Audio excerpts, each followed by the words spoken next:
बिस्मिल्लाहिर्रहमानिर्रहीम। अस्सलाम वालेकुम। 19 मई का आगाज़ हो गया है, सोमवार के दिन का। बात करेंगे तहरीक इंसाफ की एहतजाजी हिकमत अमली के हवाले से। तहरीक इंसाफ ने एहतजाजी हिकमत अमली के फ़ेज़ 1 का फ़ैसला कर लिया है कि फ़ेज़ 1 में क्या क्या चीज़ें होंगी, कैसे होंगी और फिर किस तरह से इसको बतदरीज आगे बढ़ाया जाएगा। दूसरा, नजम सेठी और ज़ुबैर अली ख़ान की वो ख़बर, और मज़हर बरगलास साहब ने भी ये खबर दी।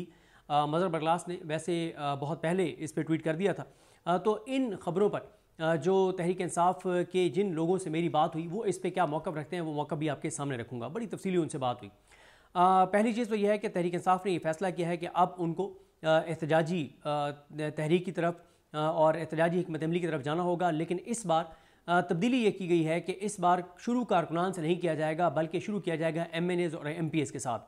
पहले आपको बता दूँ कि जो मीटिंग हुई, ये KPK हाउस में जो मीटिंग हुई, इसमें बैरिस्टर गौहर साहब, सलमान राजा साहब, शहजादा हामिद रजा साहब, अपोजिशन लीडर पंजाब मलिक अहमद खान भच्चर साहब, और इसी तरह से इनके अलावा जो असद कैसर साहब, अलीमीन गंडापुर साहब, जुनेद अकबर साहब, अलामा राजा नासिर अब्बास साहब, शिबली फराज साहब, हलीम आदिल शेख साहब, ये नाम पता चले हैं। और ख़ुसूसी तौर पे इस इजलास में इमरान खान साहब की तीनों बहनें और जो कासिम साहब हैं, ये उस इजलास में शरीक थे। और शायद कुछ और भी लोग हों, लेकिन मुझे बहरहाल यही नाम मालूम हुए। इसमें एक तो ये फ़ैसला किया गया है कि पहले ये होता था कि जब यहाँ पे इस्लामाबादी कोर्ट में इमरान खान साहब के किसी केस की समाअत होती थी तो MNAs आ जाते थे, सारे नहीं आते थे, और कभी 4 MNAs आ गए, कभी 5 MNAs आ गए। सुप्रीम कोर्ट में इमरान खान की समाअत थी तो एक भी MNA नहीं आया। तो एक तो ये तय हुआ है कि तमाम MNAs, और सिर्फ इतना नहीं कि तमाम MNAs, क्योंकि इससे पहले ये था कि जो MPs थे पंजाब के, वो वहाँ पर जाते थे जब लाहौर हाई कोर्ट में इमरान खान साहब की 9 मई के केसों की समाअत होती थी, तो फिर वहाँ पर लाहौर हाई कोर्ट में MPs जाते थे।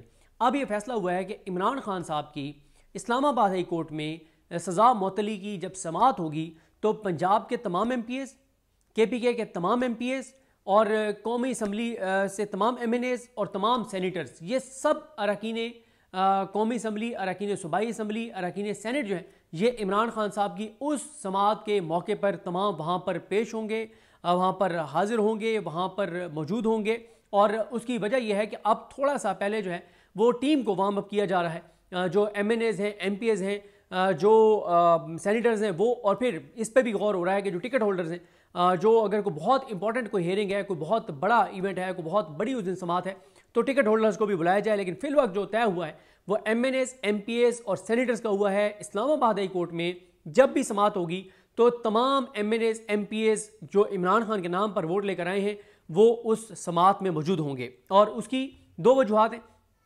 एक वजह तो यह है कि जस्टिस डोगर, जस्टिस आसिफ, जो ये जज 26वीं आईनी तरमीम के बाद जिस तरह से इनको लाया गया, जिस तरह से ये आए हैं, वो आपको पता है, तो उनके ऊपर एक चेक रखना, उनके ऊपर एक दबाव बढ़ाना।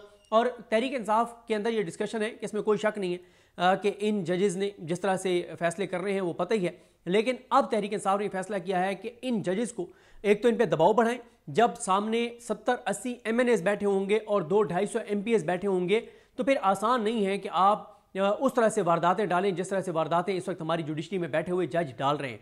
एक तो उनके ऊपर एक दबाव होगा, सामने 300-350 MNAs, MPs और सेनेटर्स बैठे होंगे तो उनके ऊपर एक दबाव होगा। और दूसरा उनका यह है कि ठीक है, जब कोई डट जाता है कि जो मेरा करना है कर लो, मैं तुम्हें तो जवाब दे नहीं हूँ ना, मैं तुम्हारी वजह से सीट पर बैठा हूँ, मैं तो किसी और वजह से बैठा हूँ, और जिस वजह से मैं बैठा हूँ मैंने तो उसके मुताबिक काम करना है। तो फिर कम अज़ कम यह है कि तमाम MNAs, MPs बाहर आएंगे, बाहर आके प्रोटेस्ट करेंगे, एहतजाज करेंगे और एहतजाजी रैली निकालेंगे। और वो एहतजाजी रैली जो है वो इस्लामाबाद हाई कोर्ट से सुप्रीम कोर्ट तक भी हो सकती है, वो KPK हाउस तक भी हो सकती है, वो कौमी असम्बली तक भी हो सकती है। और उस रैली में उन जजेस को एक्सपोज किया जाएगा जो जज ये सारी वारदात डालेंगे, जिस तरह से जुडिशरी इस वक्त जिस तरह की हरकतें कर रही है, जिस तरह से जुडिशरी से में इंसाफ का कत्लेआम हो रहा है, और जिस तरह से जस्टिस डोगर और ये सारे जो कुछ कर रहे हैं। तो ये अब फेज़ 1 है। और इसी तरह से, और दूसरा इसका मकसद ये भी है कि जब ये सारे MNAs, MPs इकट्ठे होंगे तो फिर इनकी मीटिंग हुआ करेगी, डिस्कशन हुआ करेगी कि हम कैसे मौसर अंदाज में चीज़ों को आगे बढ़ा सकते हैं। और साथ ही इसके ज़रिए कोशिश की जा रही है कि तहरीक इंसाफ के MNAs, MPs जिन पे बहुत सवालात हैं, जिन पे उनके अपने हलकों के बहुत से MNAs, MPs के अपने हलके के लोग अब उन पर एतमाद नहीं करते हैं, उनके खिलाफ हैं, उन पर तनकीद करते हैं, तो उनको भी थोड़ा सा उनकी क्रेडिबिलिटी को बहाल करना है कि अगर आगे डी चौक की तरफ एहतजाज करना है, मार्च करना है, तो उसके लिए ज़रूरी है कि MNAs, MPs, टिकट होल्डर्स और जो लीडरशिप है इसकी कम अज़ कम जो है वो जो क्रेडिबिलिटी है वो बहाल हो। और दूसरा यह है कि अभी डी चौक आने का कोई फौरी तौर पर कोई प्लान नहीं है, लेकिन ये वार्म अप है। और इसके ज़रिए चीज़ों को आगे बढ़ाया जाएगा। ऐसा नहीं है कि बिल्कुल डी चौक की तरफ मार्च नहीं होगा, लेकिन स्टेप बाय स्टेप चीज़ें होंगी। दूसरी इसकी वजह यह भी है कि अभी MNAs MPAs को इसलिए मैदान में उतारा जा रहा है कि वर्कर्स ने बहुत मार खाई है, चाहे वो 9 मई के केसेस हों, चाहे वो अक्टूबर के केसेस हों 2024 के, या वो 26 नवंबर के केसेस हों। तहरीक इंसाफ के कुछ लोगों का ख्याल है कि वर्कर्स ने बहुत मार खा ली है। अब MNAs MPAs को उठाना आसान नहीं है, गिरफ्तार करना आसान नहीं है। पहले वो मैदान में उतरें और अब बदतदरीज इसको नीचे लाया जाए। पहले ऊपर से इसको एहतजाज को शुरू करके फिर इन चीज़ों को नीचे तक जो है वो लाया जाए। तो ये जो है वो इस वक्त एक फ़ैसला हुआ है, लेकिन स्टेप बाय स्टेप इन चीज़ों को आगे बढ़ाया जाएगा। और दूसरा इसकी एक वजह यह भी है कि step by step Tehreek Insaf इसलिए जाना चाह रही है कि ये जो एक इम्कान पैदा हुआ है, जिस पे ज़ाहिर है एक पहली तो जहन इसी तरफ जाता है कि ये ट्रक की बत्ती है, ये ट्रैप है और ये एहतजाजी तहरीक को नाकाम बनाने के लिए, रोकने के लिए है। तो उसमें तहरीक इंसाफ ने फैसला किया है कि एहतजाजी तहरीक के ऊपर हम स्टेप बाय स्टेप जाते हैं। ठीक है, हमने जो एक्सट्रीम स्टेप लेना था डी चौक की तरफ या इस्लामाबाद की तरफ मार्च, उसको हम थोड़ा सा चंद हफ्ते के लिए उसको एक आगे ले जाते हैं, क्योंकि वैसे भी जब आपने अब आना है तो बहुत तैयारी के साथ आना है, बहुत टाइम लगना है, क्योंकि इस वक्त तहरीक इंसाफ के अंदर इंटरनल बहुत क्राइसिस हैं। तहरीक इंसाफ के अंदर उनकी लीडरशिप डिस्क्रेडिट हो गई है, इंटरनल लड़ाइयाँ बहुत ज़्यादा हैं। आपने देखा जो वीडियोस मीटिंग्स की बाहर आ रही हैं, जो चीज़ें आ रही हैं। तो अब तहरीक इंसाफ का ये है कि पहले अपना हाउस इन ऑर्डर करते हैं, लीडरशिप की क्रेडिबिलिटी बहाल करते हैं और टीम को वार्म अप करते हैं। और साथ ही ये है कि जो एक इम्कान पैदा हुआ है कि अगर तो ट्रक की बत्ती है तो ये 4-6 हफ्ते में क्लियर हो जाएगा कि ट्रक की बत्ती थी, और अगर चीज़ें पॉजिटिव अंदाज में आगे बढ़ती हैं तो फिर वैसे ही अभी तो वो लॉन्ग मार्च कर ही नहीं रहे, तो ठीक है, उसको बातचीत को भी आप मौका दे रहे हैं। दोनों चीज़ें पैरेलल चलेंगी। अगर बातचीत में ये निज़ाम, इदारे, इस्टेब्लिशमेंट संजीदा है तो वो मुज़ाकरात का सिलसिला चलता रहेगा, क्योंकि अभी डी चौक की तरफ तहरीक इंसाफ नहीं आ रही। दूसरी तरफ डी चौक की तरफ आने के लिए, एहतजाजी तहरीक को खड़ा करने के लिए, उस पर भी पैरेलल जो है वो काम जारी रहेगा, तनकीद से बचने के लिए। और जो एक दबाव है तहरीक इंसाफ के कारकुनान का तहरीक इंसाफ की क़यादत पर, उससे बचने के लिए वो दोनों चीज़ों को पैरेलल जो है वो चलाना चाह रहे हैं और दोनों चीज़ों को पैरेलल चलाया जाएगा। अब मैंने तहरीक इंसाफ के लोगों से पूछा, मैंने कहा जी हाँ, एक और चीज़ आपको बताऊँ कि अब जो है वो तहरीक इंसाफ ने जब ये पाक भारत कशीदगी वाला मामला था तो उसमें उन्होंने बड़ा पॉजिटिव एक किरदार अदा किया, सोशल मीडिया के ऊपर भी और उनकी लीडरशिप के पैगामात भी, असम्बली में भी उन्होंने शहबाज शरीफ को तकरीर करने दी। लेकिन अब यह है कि अगर कोई भी तहरीक इंसाफ के खिलाफ कोई चीज़ होगी तो फिर अब अगर शहबाज शरीफ तकरीर करने आएंगे तो उसके ऊपर तहरीक इंसाफ असम्बली के अंदर भरपूर प्रोटेस्ट करेगी। क्योंकि पंजाब का मैं आपको बता दूँ कि पंजाब में जिस तरह से कौमी असम्बली में शहबाज शरीफ ने खिताब किया था, इसी तरह से मरीम नवाज़ जो है वो नंबर टांगना चाहती थी। वो वहाँ पे फ़ौज के हक़ में बहुत जज्बाती एक, वो आपको पता है इस ख़ानदान के जब चीज़ें करनी हो और टिकटॉक और वीडियोस जब बनवानी हो और दिखाना हो कि बड़ा जी कमाल कर दिया है, तो वो तकरीर करना चाहती थी पंजाब असम्बली में। लेकिन मेरी इत्तला ये है कि जो स्पीकर हैं पंजाब असम्बली के, उन्होंने रब्ता किया मलिक अहमद खान बच्चर जो अपोजिशन लीडर हैं उनके साथ, और कहा गया कि जी मरीम नवाज़ साहबा जो है वो खिताब करने आ रही हैं तो आप उनको आराम से खिताब करने दें, क्योंकि ये पाक भारत कशीदगी का मामला है, ये पाकिस्तान का मामला है। तो मलिक अहमद खान बच्चर ने कहा कि इस सारी जंग से मरीम नवाज़ का कोई तल्लुक़ नहीं है, नवाज शरीफ का कोई तल्लुक़ नहीं है, शरीफ ख़ानदान का कोई तल्लुक़ नहीं है, तो लिहाजा हम इस मामले में खामोश नहीं रहेंगे, हम मरीम नवाज़ को खिताब नहीं करने देंगे और हम भरपूर एहतजाज करेंगे। और उस पर मलिक अहमद खान बच्चर ने उनको ये कहा कि अगर डॉक्टर यास्मीन राशिद जो है उनके साथ जो कुछ किया जा रहा है, जो उनके साथ सलूक किया जा रहा है और जो अदालतों से उनके साथ करवाया जा रहा है और जो कुछ हमारे असीरान के साथ किया जा रहा है, तो उसके बाद आप ये भूल जाएं कि हम मरीम नवाज़ को तकरीर करने देंगे। और उन्होंने फिर इसलिए मरीम नवाज़ ने पंजाब असम्बली में तकरीर नहीं की, और क्योंकि वहाँ पे मलिक अहमद खान बच्चर डट गए, उन्होंने कहा जी कोई मरीम नवाज़ को हम इस तरह से मतलब आराम से खिताब नहीं करने देंगे, आए करें, हम प्रोटेस्ट करेंगे, अगर कर सकते हैं तो कर लें, वो तो हो नहीं सकता था।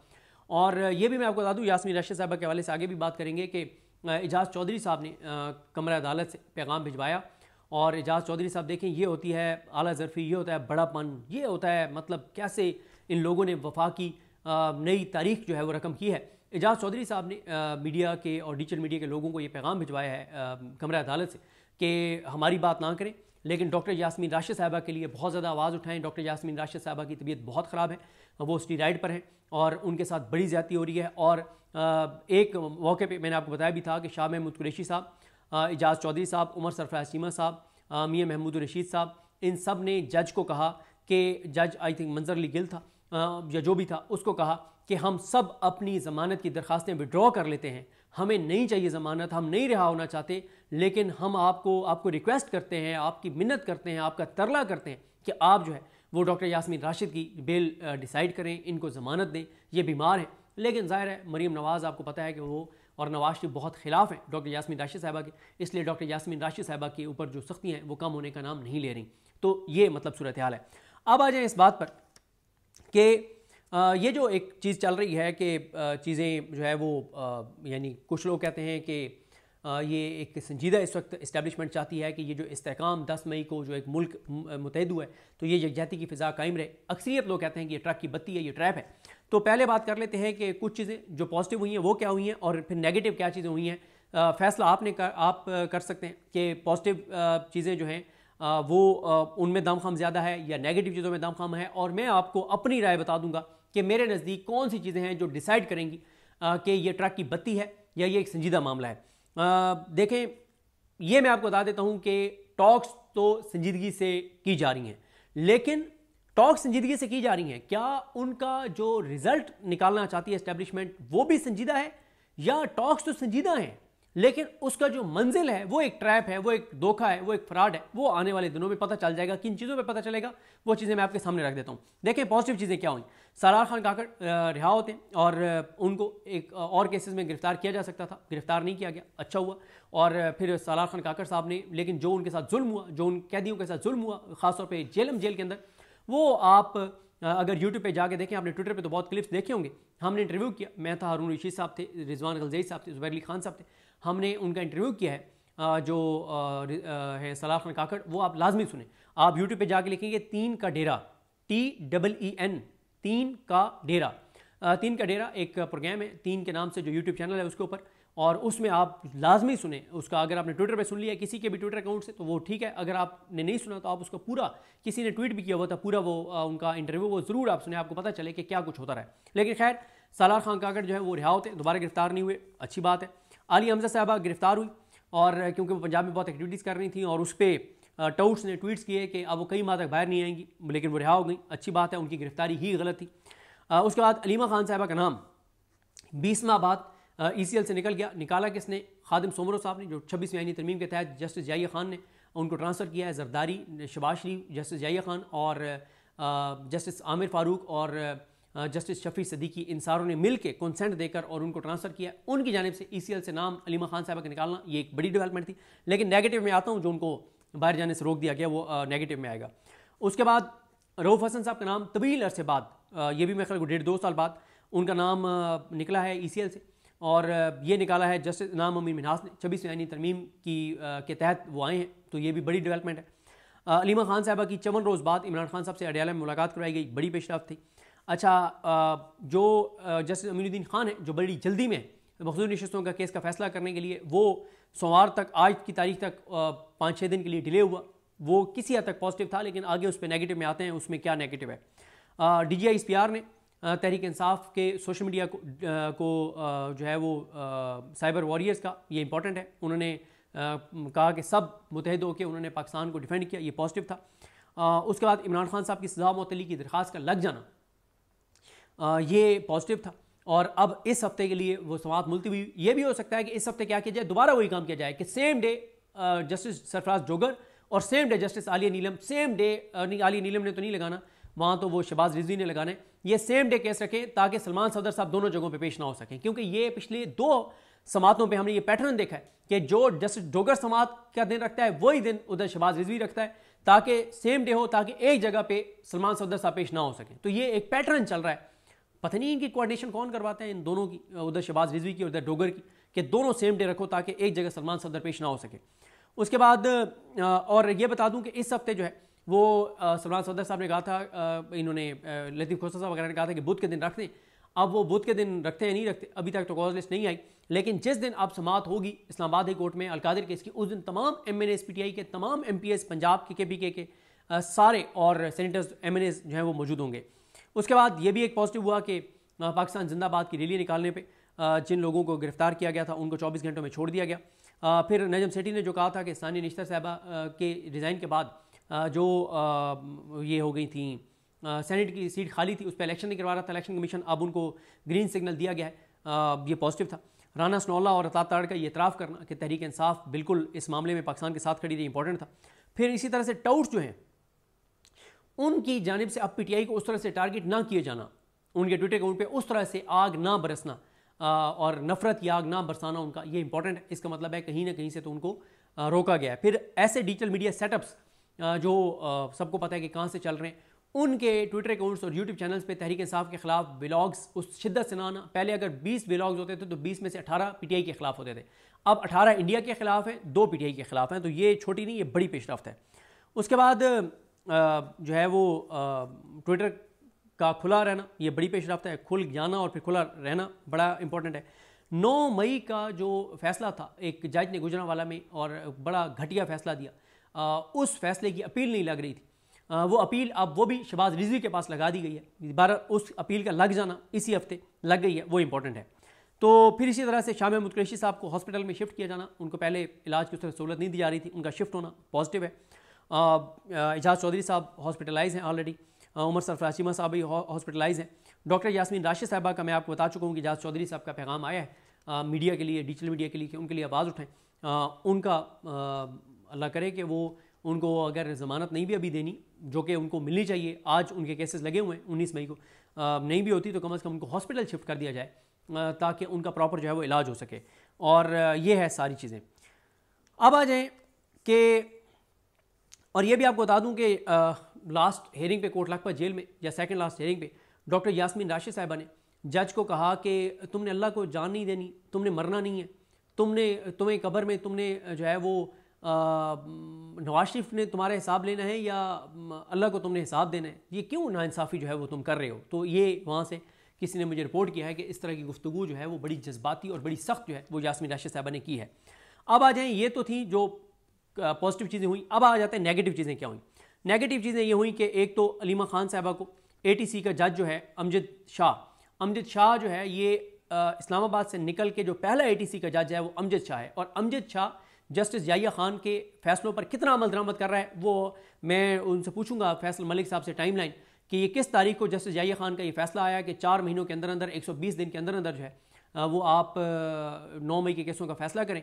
और लेकिन अब तक उसने जेल में जाके एक भी समाअत नहीं की, इसलिए कि अंदर जाएंगे तो वकील जाएंगे तो इमरान खान की गुफ्तगू बाहर आएगी। तो वो जूते की नोक पे रख रहे हैं जस्टिस याहिया खान अफरीदी के फैसले को। तो ये है सुप्रीम कोर्ट की इस वक्त वक़्त। और फिर जब शाहिद खान अब्बासी ये कहते हैं कि चीफ जस्टिस की इस वक्त हैसियत जो है वो एक चपरासी की सी है, तो फिर बहुत आग लग जाती है लोगों को। तो ये एक नेगेटिव हुआ कि अलीमा खान साहबा को बाहर जाने की इजाज़त नहीं दी अमजद शाह ने। और इस सीट के ऊपर पहले मलिक इजाज़ अमान थे जज, उनको चेंज करके जस्टिस आलिया नीलम ने इनको बिठाया था जज अमजद शाह को। और इन्होंने अलीमा खान साहबा की जो दरख्वास्त मुस्तरद की, ये एक नेगेटिव चीज़ है। इमरान खान साहब का पॉलीग्राफिक टेस्ट और फोटोग्रामेटिक टेस्ट जो है वो कराने की इजाज़त दी है जज मंजर अली गिल ने, ये नेगेटिव है। जेल ट्रायल में जो कोट लखपत जेल में कैदियों की तज़हीक की जा रही है, जो उनको जलील किया जा रहा है जस्टिस किया जाता हूँ जज मंजर अली गिल की जानिब से, वो भी नेगेटिव है। मखसूस नशिस्तों का केस आज लगा हुआ है, देख लेते हैं चीज़ें किस तरह जाती हैं। आज वैसे बड़ा मैच पड़ने वाला है, तो अगर तो इसको इस हफ्ते आगे चलाते हैं जस्टिस अमीनुद्दीन खान और ये मखसूस नशिस्तें देते हैं तहरीक इंसाफ की बजाय नून लीग पीपल्स पार्टी को, तो फिर इसका मतलब ये है कि कोई हवाओं का रुख नहीं बदल रहा। और इसका मतलब है कि ये मुज़ाकरात की बात ट्रैप है, ये धोखा है, फ्रॉड है। ये वो केस है जो ये फैसला करेगा कि मामला जो टॉक्स है वो संजीदा है या ये ट्रैप है। ये केस ख़ास तौर पे जो है वो फैसला कर देगा। फिर इसी तरह से कल जो है वो अलीमा खान साहबा की मुलाकात है और फैमिली की, उनकी बहनों की, उज़मा नियाज़ी साहबा की और अपना नूरीन नियाज़ी साहबा और डॉक्टर उज़मा खान साहबा की, इनकी इमरान खान साहब से मुलाकात अगर करा दी जाती है तो ये पॉजिटिव होगा, वरना इसका मतलब है ये ट्रैप था जो कुछ ये चल रहा है। फिर इसी तरह से आज जो है वो 5 जजेस की सीनियरिटी वाला केस लगा हुआ है। ये केस का फैसला भी बता देगा कि चीज़ें संजीदा हैं, ये इस्तेकाम की बात संजीदा है, यकजहती की बात संजीदा है या ट्रैप है। क्योंकि अगर तो ये 5 जज केस हार जाते हैं, जिसके चांसेस ज़्यादा हैं कि इनकी सीनियरिटी के हवाले से इनके खिलाफ फैसला आ जाता है, तो इसका मतलब है ये बादशाह चीत वाला मामला ट्रैप है। उसके बाद नेगेटिव एक और चीज़ हुई कि 2 जो गवाह हैं, ये यास्मीन राशिद साहबा, एजाज चौधरी साहब, शाह महमूद कुरैशी साहब, उमर सरफराज चीमा साहब या महमूद रशीद साहब, इनकी गैर मौजूदगी में 2 जो स्टार विटनेसेस हैं, जो मेन विटनेसेस हैं और जिन्होंने कहा कि उन्होंने बनी गाला अंदर मीटिंग में वो उन्होंने छुप के सुना कि वहाँ पे प्लानिंग हो रही है कि फ़ौज की तनसीबात पे जाना है, तो उन 2 के जो बयान रिकॉर्ड करवाए गए हैं वो वकला और मुल्ज़मान की गैर मौजूदगी में रिकॉर्ड करवाए गए हैं, ये भी एक चीज़ नेगेटिव है। और फिर एक और चीज़ इस पर लोग नेगेटिव कह रहे हैं, मैं उसको नेगेटिव नहीं समझता कि 9 मई के जितने केसेस हैं उसमें फ़र्द जुर्म की तारीखें आ रही हैं कि इस FIR में फ़र्द जुर्म फ़लाँ तारीख होगी। ये नेगेटिव इसलिए नहीं है क्योंकि इस पर जस्टिस याहिया खान आफरीदी जो है उन्होंने एक फ़ैसला दिया हुआ है कि 120 दिन में फ़ैसला होने, तो इसलिए ये जजेस ने करना ही करना है, नीचे वालों ने। और फिर उसके बाद एक और चीज़ जो बड़ी नेगेटिव है वो है हुकूमती जो वफद इन्होंने बनाया है बाहर भेजने के लिए, ये भारत के ख़िलाफ़ दुनिया को आगाह करने, उसमें PTI का कोई रुकन जो है वो शामिल नहीं किया गया। और दूसरी तरफ इंडिया ने अपोजिशन की 17 जमातों को जो है वो शामिल किया है। उस पर अवैस साहब ने एक बड़ा ज़बरदस्त ट्वीट किया हुआ है, वो मैं आपको, अवैस हमीद साहब ने, वो मैं पढ़ के भी आपको किसी वीडियो में सुनाऊंगा। फिर इसी तरह से कुछ अवार्ड्स दिए गए हैं सोशल मीडिया का, जिनका किरदार बड़ा कहा गया कि ज़बरदस्त था भारत को एक्सपोज करने में, उसमें भी जो है वो मोस्टली टाउट्स को दिए गए हैं। PTI के किसी भी उस सोशल मीडिया के मेंबर को उसमें नहीं रखा गया। तो इसका मतलब ये है कि मतलब अभी तक फिर यही फिर जहन में आता है कि ये सारा कुछ फिर ज़बानी कलामी है, फ़र्ज़ी है और इसका हकीकत से तल्लुक़ नहीं। क्योंकि अगर आपने चीज़ों को आपने बेहतरी की तरफ लेकर जाना है, फिर एक और चीज़ जो है वो बड़ी इंपॉर्टेंट है कि मीडिया पे मीडिया ब्लैक आउट, ये मैं लिख भी लूँ अपने पास, मीडिया ब्लैक आउट, PTI की जो भारत के खिलाफ ट्वीट्स हैं, रैलीज़ हैं, उनका मीडिया ब्लैक आउट अभी तक जारी है। तो मैंने आपको पॉजिटिव भी बता दी हैं, नेगेटिव भी बता दी हैं। अब आप फैसला कर लें कि पॉजिटिव ज़्यादा हैं या नेगेटिव ज़्यादा हैं और किस में ज़्यादा दमखम है। जो मेरी तहरीक इंसाफ के रहनुमाओं से बात हुई, मैंने कहा जी ये जो मज़हर बरलास साहब ने खबर दी कि इमरान खान साहब को ब्रीफिंग दी गई है और एक प्राइम मिनिस्टर की, जिस तरह एक प्राइम मिनिस्टर को ब्रीफिंग दी जाती है और इमरान खान से हेल्प मांगी गई है और अडयाला में एक बड़ी मुलाकात की बातें हो रही हैं और ज़ुबैर अली खान साहब ने फिर खबर दी, फिर नजम सेठी साहब ने दी, आपका इस पर क्या मौक़िफ़ है? तो उन्होंने यही कहा, उन्होंने कहा देखें हमें कई बार इस्टेब्लिशमेंट से धोखा मिला है, तो जब तक कोई बहुत सॉलिड चीज़ ऐसी नहीं हो जाती और 10-12 दिन तक चीज़ें CBMs हो नहीं जाते, तो हम ये नहीं कह सकते कि ये मतलब चीज़ें पॉजिटिव साइड पे जा रही हैं, क्योंकि उनका अभी तक ये खदशा है कि ये ट्रैप हो सकता है। लेकिन वो कह रहे हैं कि हम क्योंकि पैरेलल एहतजाजी तहरीक की तैयारी हमने शुरू कर दी हैं, तो इसलिए अब ये फ़र्क नहीं पड़ता कि ये ट्रैप है भी, तो हमने तो अपनी तैयारी शुरू कर दी है। लेकिन अगर ये ट्रैप नहीं है तो 15-20 दिन में कोई ना कोई बड़ी डेवलपमेंट जो है वो हो जाएगी। और उनका ये ख्याल है कि हम ये समझते हैं कि अगर बातचीत के ज़रिए मसाइल हल होते हैं तो हमें क्या ज़रूरत है इतने लोगों को लाने की इस्लामाबाद और इतना बड़ा लॉन्ग मार्च करने की, अगर बातचीत से। और क्योंकि उनका ये ख्याल है कि बहरहाल तहरीक इंसाफ ने जिस तरह से ये इंडिया वाले मामले में तहरीक इंसाफ का जो किरदार था वो वाज़ेह तौर पर नज़र आ रहा था कि वो पाकिस्तान का था। शरीफ ख़ानदान मोदी का यार, मोदी के साथ ताल्लुकात, नवाज शरीफ ने मोदी का नाम नहीं लिया, नवाज शरीफ ने मोदी के खिलाफ ट्वीट नहीं किया, मरीम नवाज ने मोदी का नाम नहीं लिया, नून लीग के रहनुमाओं की मेन लोगों की अक्सरियत ने मोदी का नाम नहीं लिया। दूसरी तरफ इमरान खान के ट्वीट में मोदी का जिक्र, RSS का जिक्र, हिटलर का जिक्र, इमरान खान की जानिब से, PTI की जानिब से बदतरीन तरीके से अपना ये नून लीग ने तो बहरहाल इनका तो किरदार बदतरीन रहा है, लेकिन तहरीक इंसाफ ने मतलब जिस तरह से एग्रेसिवली जाके और मोदी को हिट किया है और अमेरिका इसको इंडिया को हिट किया है, तो वो बहरहाल नून लीग नहीं कर सकी। नैरेटिव भी PTI ने बनाया, PTI के सोशल मीडिया ने बनाया। मैंने आपको सिंपल से उस दिन मैंने 3 के प्रोग्राम में कहा कि जिन टाउट्स को 30-30, 40-40 लाख रुपया 30-40 लाख पे चैनलों में रखवाया गया, जिनको 6-6, 8-8 लाख में PTV में रखवाया गया, जिनको प्राइवेट 10-10 लाख की नौकरियां दिलवाई गई हैं, जिनको प्राइवेट चैनलों में 15-15 लाख पे रखवाया गया, उनके ट्वीट्स और उनके व्लॉग्स की टोटल रीच देख लें।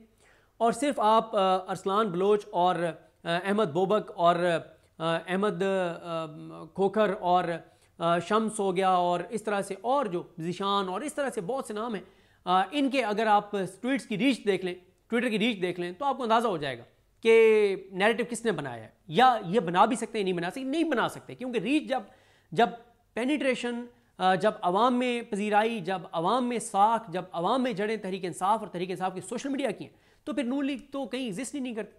तो इसलिए ये चीज़ें PTI के रहनुमा समझते हैं कि इस बात की रियलाइजेशन तो बहरहाल हुई है कि इस सारी सूरत हाल में खान के ट्वीट की वजह से, PTI के सोशल मीडिया की वजह से पाकिस्तान की फ़ौज को बहुत सपोर्ट मिली, इंडिया को इन्होंने एक्सपोज किया। और फिर उन्होंने मुझे बड़ी अच्छी एक बात की, उन्होंने कहा यार ये देखें कि ओवरसीज़ पाकिस्तानी ने जिस तरह से कंपेन की अमेरिका में और जिस तरह से इमरान खान की रिहाई के लिए, उन्होंने कहा कि अगर आज इमरान खान को रिहा कर दिया जाए और यही ओवरसीज़ पाकिस्तानियों ने जिस तरह से किरदार इमरान खान की रिहाई के लिए अदा किया, इनको अगर इंडिया को एक्सपोज करने के लिए इनको अगर लगाया जाता है और कश्मीर का मुकदमा लड़ने के लिए लगाया जाता है, तो आप अंदाज़ा लगाएं कि आपके पास लाखों पाकिस्तान के सफ़ीर, कश्मीर के सफ़ीर इस वक्त मौजूद हैं। बस आपने चीज़ों को पॉजिटिव करना है और उनका पॉजिटिव जो है वो इस्तेमाल कर रहे हैं। फिर एक और चीज़ बड़ी इंटरेस्टिंग सामने आ रही है कि मियां नवाज शरीफ क्यों खामोश रहे, और ये बहरहाल इतलात हैं कि इस्टेब्लिशमेंट ने इस बहुत माइंड किया है और इसको बड़ी संजीदगी से लिया है मियां नवाज शरीफ की खामोशी को। क्योंकि ये जो एक बात होती है ना कि मियां नवाज शरीफ इसलिए खामोश हैं, इसलिए खामोश रहे कि वो मोदी के यार हैं, नहीं, ऐसा नहीं है। क्यों? मोदी इस वक्त अपने पॉलिटिकल करियर के सबसे निचली सतह पे है। मोदी इस साल 75 साल की उम्र को पहुंच जाएगा। बीजेपी की ये रवायत रही है कि जो 75 साल की उम्र को पहुंचता है उसको ओहदे से हटा दिया जाता है। ठीक है, ये प्राइम मिनिस्टर है, शायद इसको टर्म पूरी करने दी जाए, लेकिन ये तय है कि ये मोदी की लास्ट टर्म है। अगर मोदी की लास्ट टर्म है तो फिर नवाज शरीफ को क्या फ़ायदा मोदी के खिलाफ ना बोलने का? नहीं।